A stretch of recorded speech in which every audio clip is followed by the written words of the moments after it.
Filipino people are very funny. Even if they have problems, they will not show it. They are secret people. They just laugh with their own problems. So I am Peter Sinawi from Sagada, Mountain Province.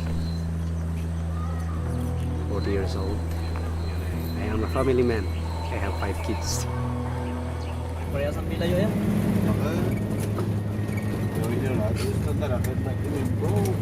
I'm a tour guide here in Sagada. Okay, we do eco tour, river tracing, and mountain tourist.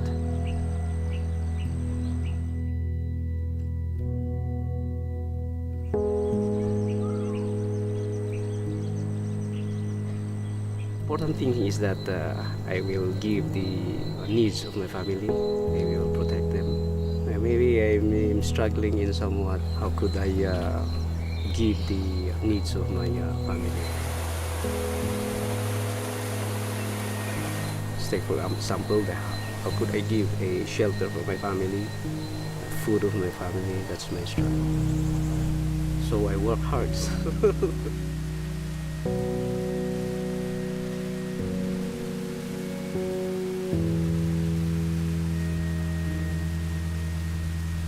Being in the city is somewhat good because there are lots of works there in the city. But I guess I prefer to be in the province. At least here in the province, we can breathe fresh air. We are free from disturbance, and it's more peaceful here in the province. And we can do gardening, farming.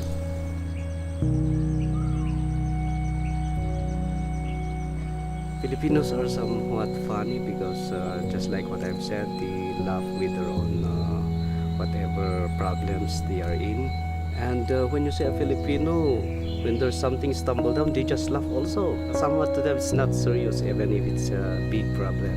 They are somewhat hardworking because any work that you can give to them, they can do it. And sensitive because we are very sensitive to the needs of the people. When there are some members of the community will die, we can go and share also our happiness with them.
I'm Ricardo Alos from the Twin Machine Works.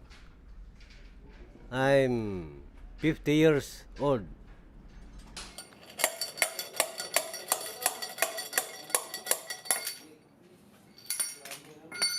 I'm working as a machinist, doing jobs from mining firms.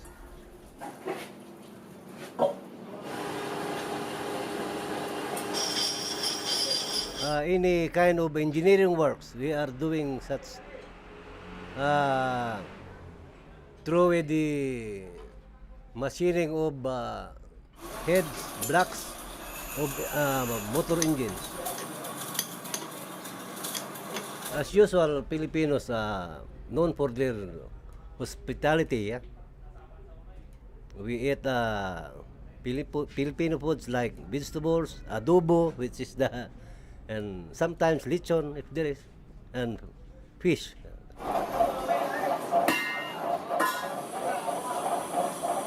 Makes me happy because I'm already 50 years and still working.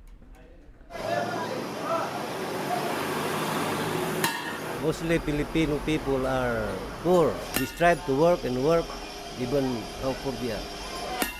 They are very industrious. You know, Filipinos are. They are really industrious. You work because you need money for your family.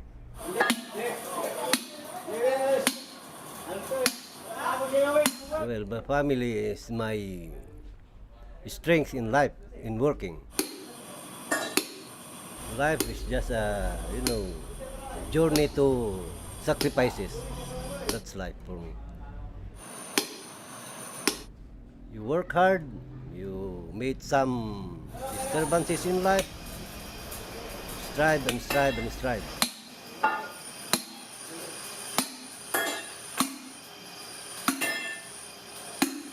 My name is Marvin Villalon. I'm 31 years old and I'm living here in Baguio. Yeah, I grew up here in Baguio. My profession is I'm a welder. I do a lot of stuff like the stuff of mining corporation, stuff like that. I've been working like 2 years now. Sounds crazy, but I'm proud to be Filipino. But if I can change, yes. Yeah, but I'm proud to be Filipino. Even it's hard.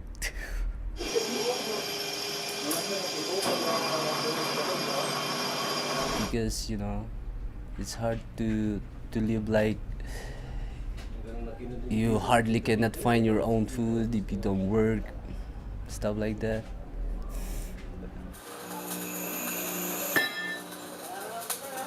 Drinking in a bar, go home, get drunk, and wake up early in the morning taking coffee.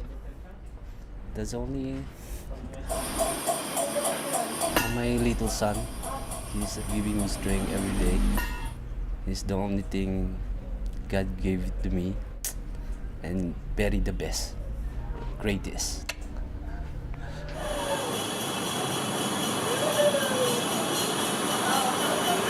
Okay.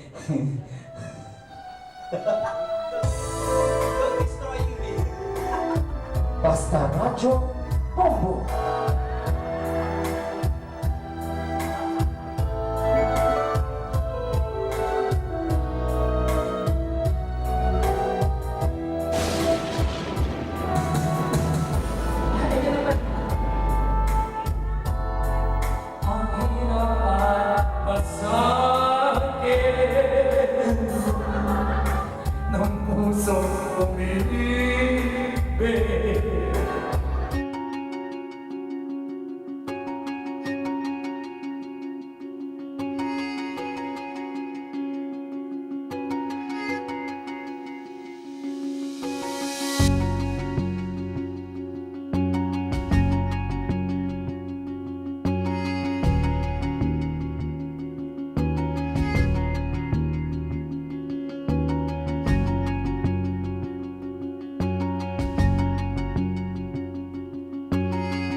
Frau Lilian Midelsure aus Oberhausen, aus Deutschland. Ich war 45 Jahre Krankenschwester in einem Krankenhaus in Mülheim an der Ruhr, evangelisches Krankenhaus. Und wie gesagt, ich habe da gearbeitet bis 2013. 1970, 74 habe ich einen deutschen Mann geheiratet und hat eine Familie wurde gegründet mit 2 Kindern. Das Leben in den Philippinen ist ja einfaches Leben und glücklich. Aber in Deutschland gut, ich bin auch da glücklich, weil ich meine Kinder da, ich habe da auch schon einiges geschafft. Wir haben jetzt ein eigenes Haus, einige Sachen gekauft, dort ist meine fleißiges Arbeit dort. Ich bin stolz, Filipino zu sein. Sehr stolz. Für mich ist sowieso Nummer 1 Hilfsbereitschaft zu jedem. Auch so bei mir in Deutschland, ich helfe gerne die Filipinos, die krank sind, weil ich bin Krankenschwester, ich helfe immer noch, wenn ich höre die Filipinos, die krank sind, auch hier in den Philippinen, habe ich immer die Besuch. Ich bin sehr religiös. Also Nummer 1, ich lese viel Bibel und höre auch gerne im Fernsehen diese Gottes Wort. Ne? Das macht mich stark. So wie meine Eltern uns immer gelernt hat, immer beten. Ne? Und bis jetzt meine Gebet die immer gehört vom Gott. Oder wie gesagt, wirklich, das ist mein Erlebnis. Ich habe immer gebetet. Ich gehe zwar nicht jeden Sonntag in die Kirche, aber ich weiß, dass Gott ist überall. Und das sage ich auch immer meine Kinder, immer beten, Gott ist da. Oh, ito na. Para sa lahat ng mga Pinoy sa buong mundo. Kahit na mahirap ang buhay, si Batman bahala na. Bahala na. Bahala na. Bahala na. Bahala na. Bahala na. Bahala na. Bahala na. Bahala na. Bahala na. Bahala na. Bahala na. Bahala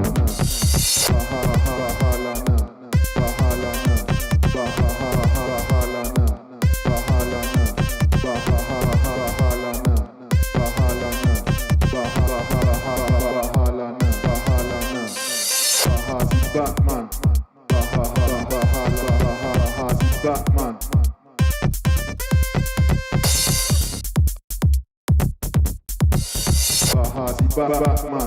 Batman. Batman. Si Batman. Si Batman.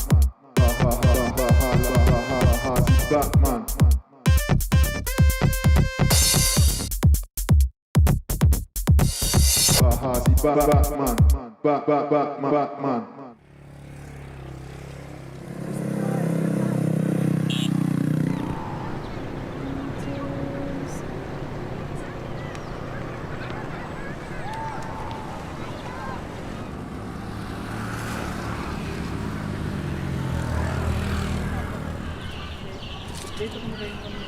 Oh, kumpleto no, balag mga anod ang puto.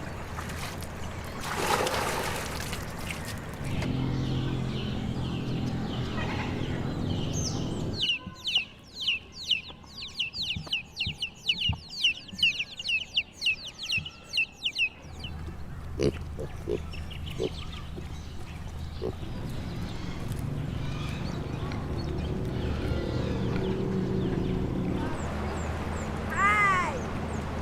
you! That's beautiful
Hello, I'm Otello Lunusa. I live in CDO and my age is 34. And my source of income is this one, taxi driver. Maybe I'm driving a taxi for almost 10 years. I'm proud to be a Filipino. So many, because Filipino has so many talent, and very thankful for the God helping people to one another and respect one another. My English is not really good. I ride a passenger. I know that he's drunk and he sleep, and I realized that maybe she blow and she get in their home and he go and pay me the bills. What I see in my chairs is so many. So I said him that, sir, sorry, because you're very dirty. My taxi is so you pay me and I go to car wash because this time is not open 24 hours car wash. So you give me some money to clean this one. So he gave me 500. So I go in a car wash and clean all inside of the taxi in the chairs. I make it strong for my family, and I believe in God. That's I give strong person and also my family. See you soon.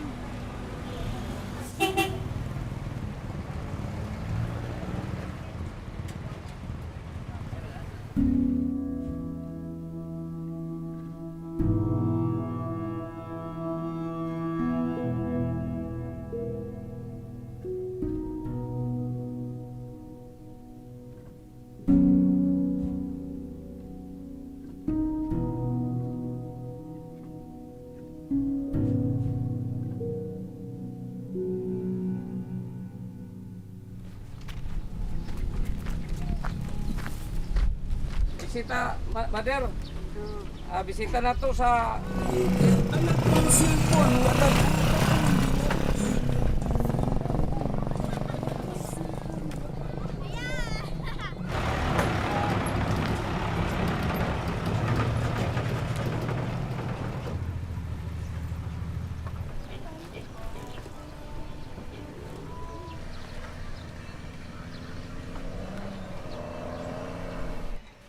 Kudak deh, kudak. Kudak, kudak.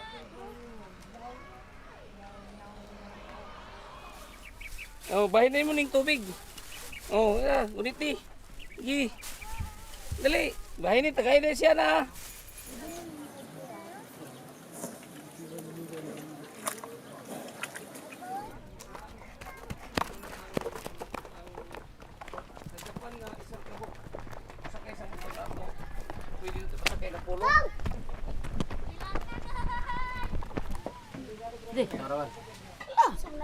Tanah siya, wala mo sa paano mo sa ito.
Pero tayo pion.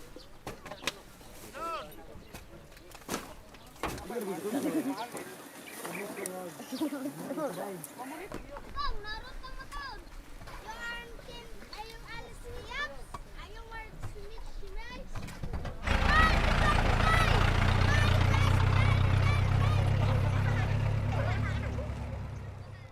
full name is Romeo Kaalim Jr.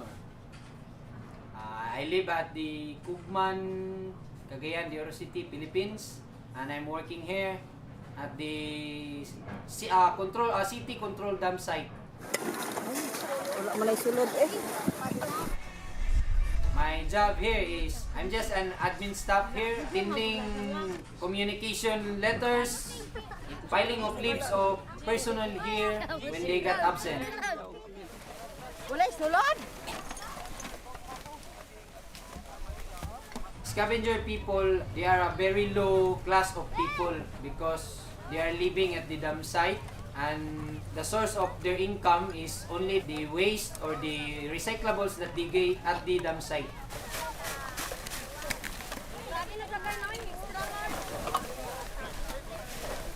Education is not priority for them.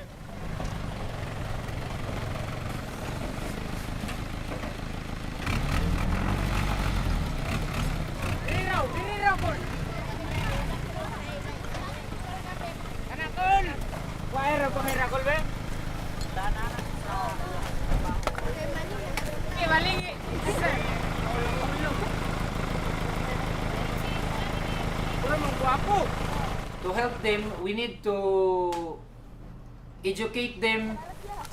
For them, the government should offer free educational.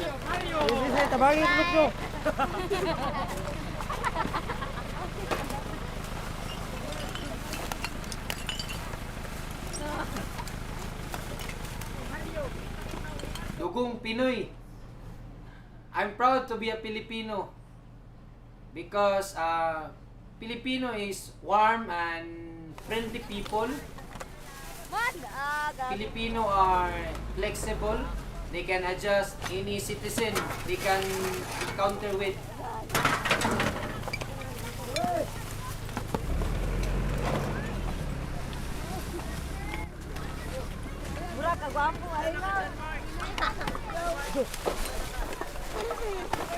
I wish that this dam site will be closed because this dam site is not healthy anymore for the surroundings, for the people nearby.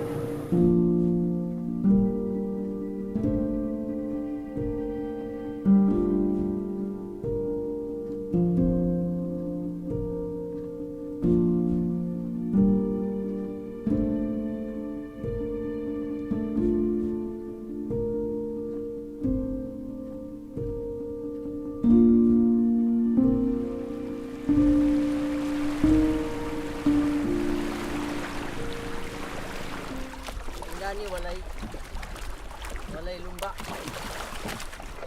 Mga alas 9 o mga alas 11. Jerry Hadman, edad 41 o 42. Ako trabaho mananagat. Apoyo ko sa Camiguin province. Camiguin akong gusto nini kay mamingaw, peaceful kayo ang isla sa Camiguin, walay gubot. Akong pamilya uban sa pagpangalagad sa Ginoo, karon namong trabaho sa matag adlaw gikan sa Lunes, mangita sa atong pangabuhi para sa akong pamilya.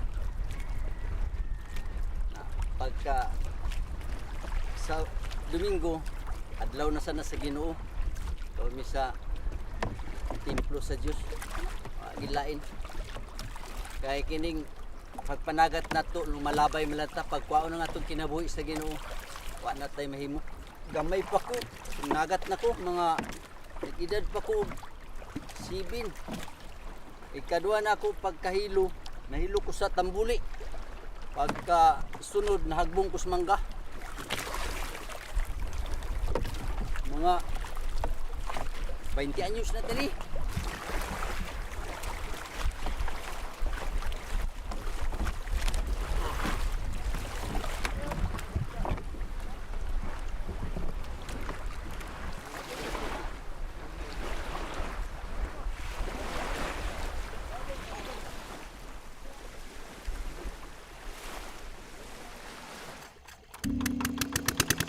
I am Inocentis Balbutin.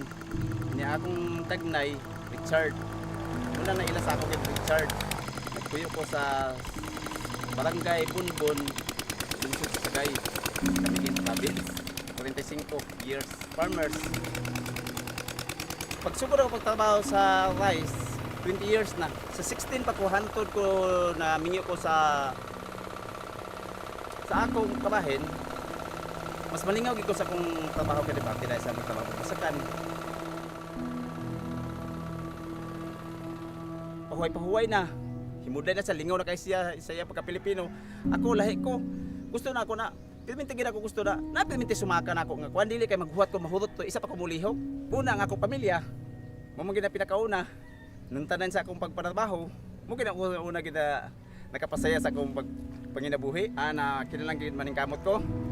Maningkamot ko sa akong pagtrabaho. Ako musulti gid ko sa kontinod. Wala gid ko kahum. Mumito ko naningkamot ko na akong mga bata karon ipatapos gid ako sila kabot gid sila og taas nga kahibalo. Kay ako good class story ako wala gid ko maka-graduate og elementary. Kuan sa ako, nakapasaya sa ako sa akong pagkadasig sa akong pagpakinabuhi. Pinagi sa akong kabata ka na akong gipa tuon. Sa ako kabahin, dili na ko mangandoy na ma-improve pa ko.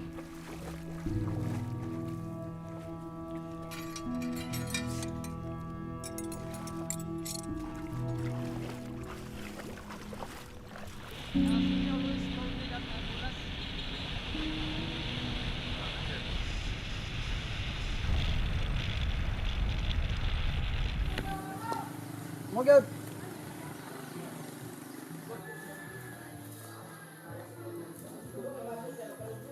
Hi, good afternoon. I'm Meloy. I'm 29 years old. This is my wife Jocelyn, 27 years old. I'm working like a driver, habal-habal, a single motor, like that. Hi, I'm Jocelyn Olayar Galagatan. I'm 27 years old. And this is my husband, Sir Romelo Galagatan. I have no work. I'm staying here in housewife. We have 3 kids, 3 boys. Longer by tour guide is 10 years. And I always drive habal-habal. And yes, we have to tour guide. We have to tour guide because safety give to the tourist spot of the community. I'm proud to be a Filipino because Filipino is good, helpful, and French friendly. I also a loving person. What's yours? Sina? Bisaya lang good. Okay, it's the same like you told you already. Okay. Oh, come on. Bisaya word, botong. Botong. The head. Like that. Makes me happy, my family, my wife, Jocelyn. I really love her, okay, no? And also my 3 kids. And then other friends surrounded in my neighborhood. Okay. The coconut is very hot. It's cold. The most difficult encounter of my life is special is the financial. Always angry. There's something you buy, you cannot buy because you have no financial or no money. We keep strong because we have strong family and God was always here for us to guide us and to help us.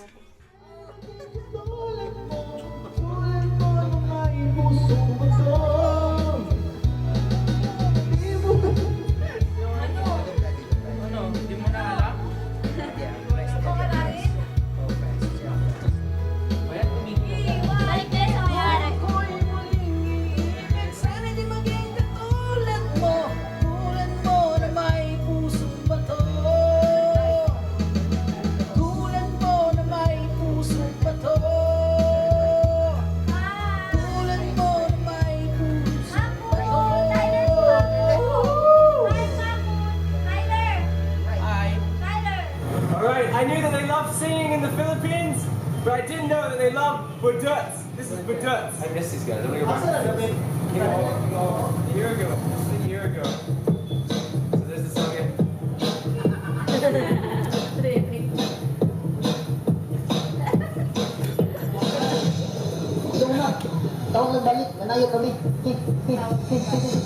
Yeah, so I'm Kyle Jennerman, or in the Philippines, Kulas. It's my Filipino nickname. I'm 27 years old, Kikin from Canada, from Puyo, Cagayan de Oro. So in Visaya, I live in Cagayan de Oro, Mindanao. Been in the Philippines on and off for 2 years.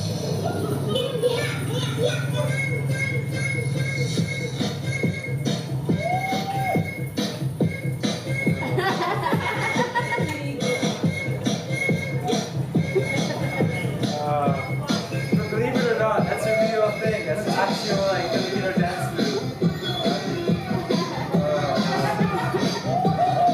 Yeah, they do on their shirts. Like, I didn't realize what this means though. It actually means receiving gas.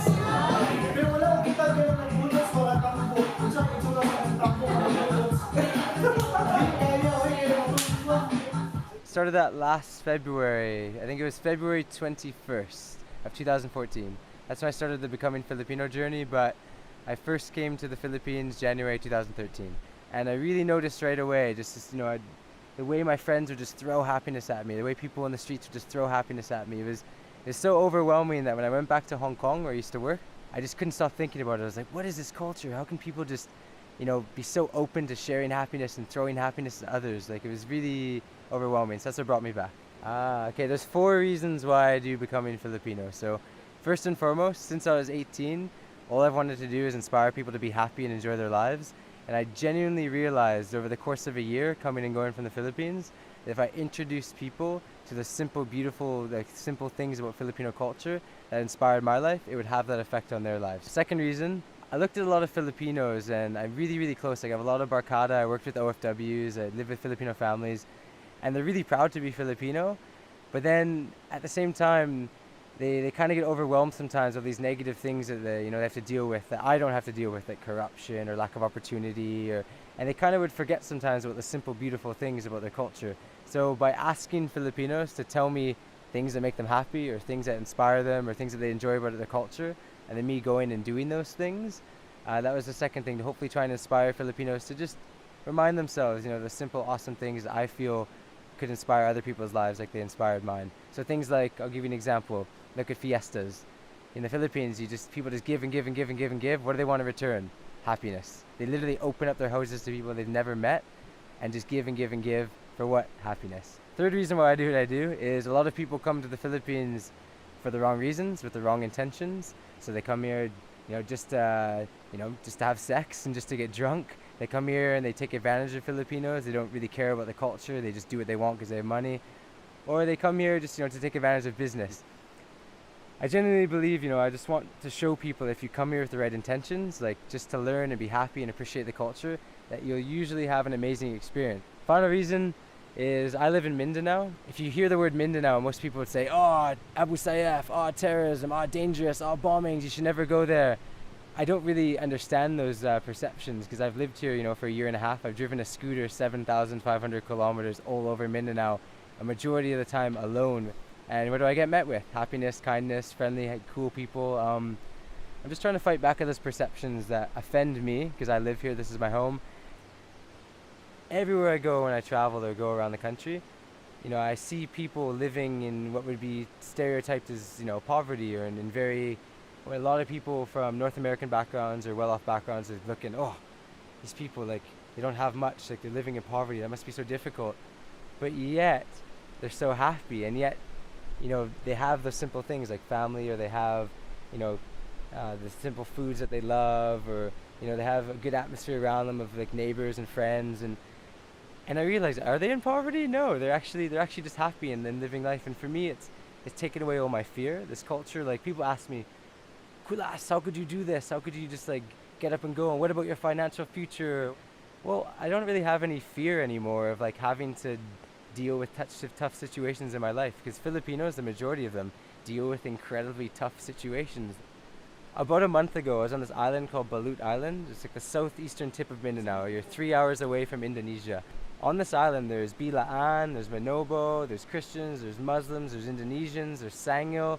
There's literally 7 or 8 different, ethnic groups or different groups of people who come from different backgrounds or have different religions. And the whole time, everybody's happy and everybody respects each other.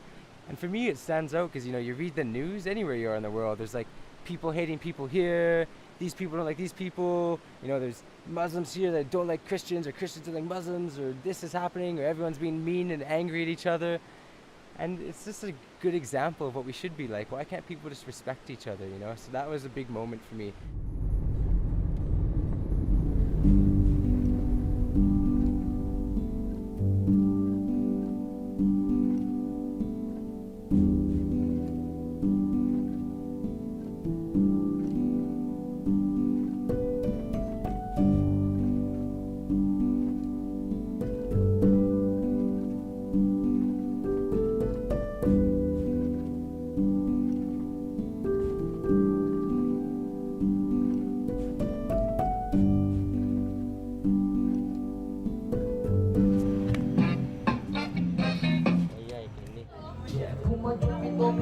Humaling pa ng 8 sa posting iginamot at sabay papilayo. Inosenteng inosente.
If you do good to anybody or to someone or to whoever, just do it. Just continue doing it. And if you do bad things to other people, so you ask for apology to them, accept your mistakes, and that's it. People will like you.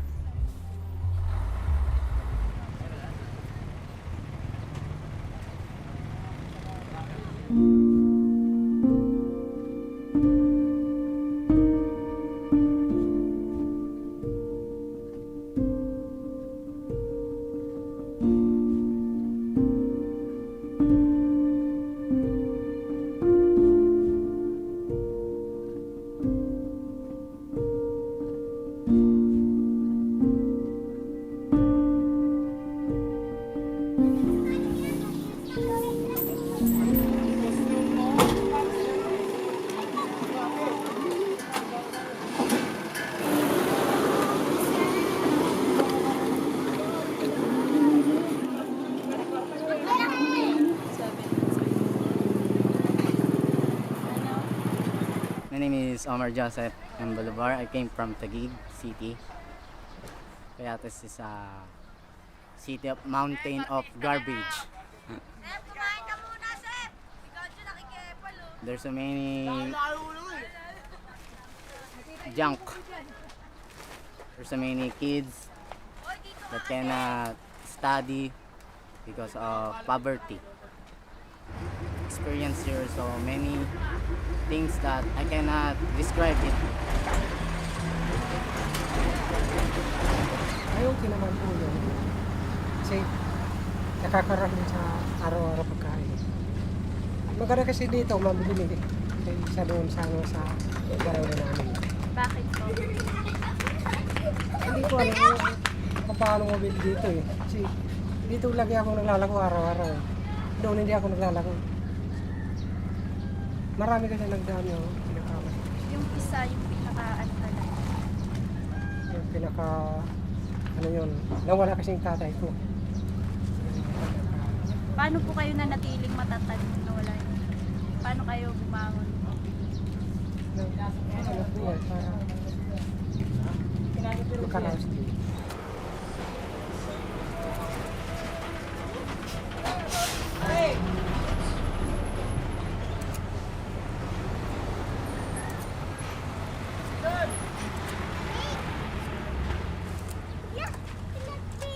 Kayo, hawak kayo.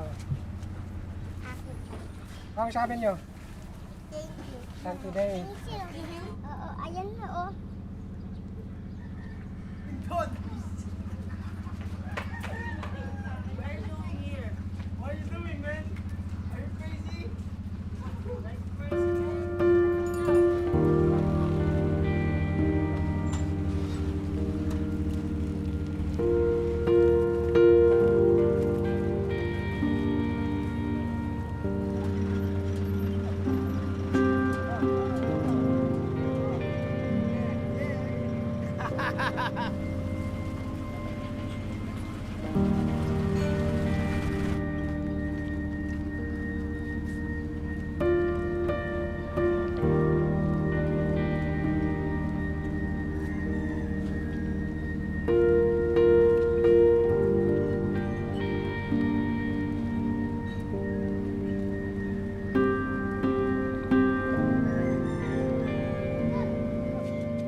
What's your name?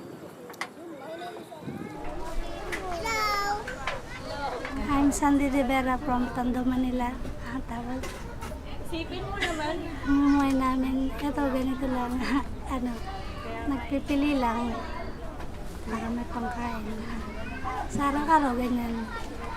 Sa araw-araw, ganun pa rin. Tapos, pag walang ano, kung nasa bahay lang, nanonood ng TV, ganyan.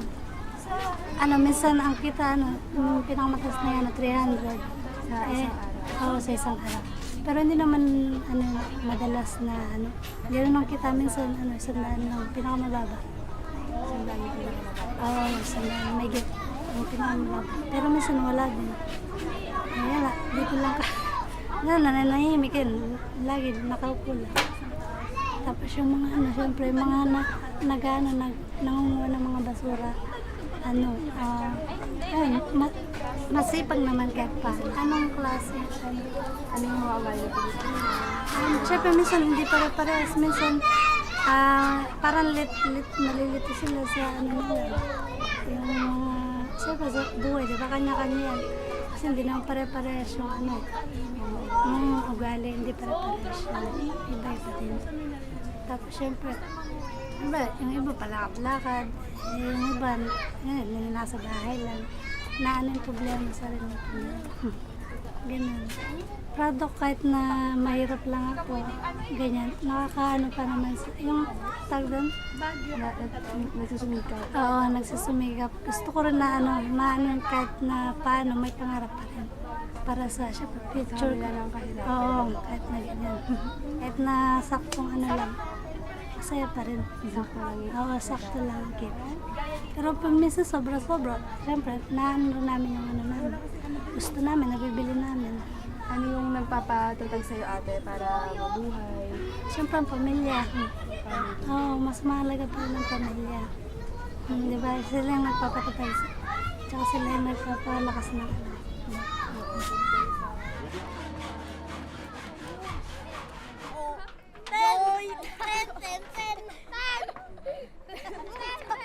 Alaban ako!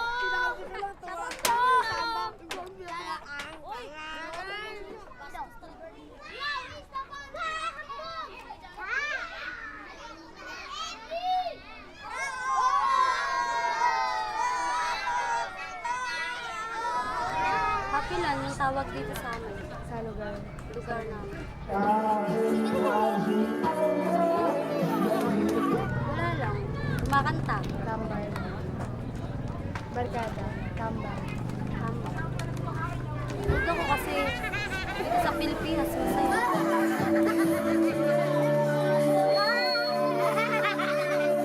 Kahit maraming problema, kaya pa rin.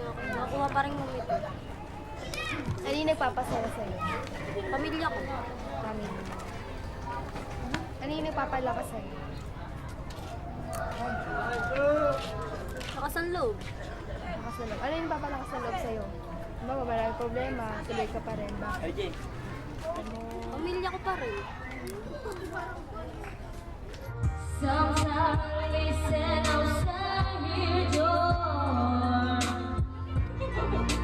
Kahit magulo dito, punta sila. Wala namang maaano sa kanila eh. Masaya rin naman dito.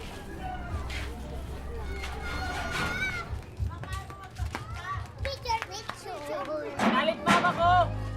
Galit mama ko! Doon maraming shabu dun.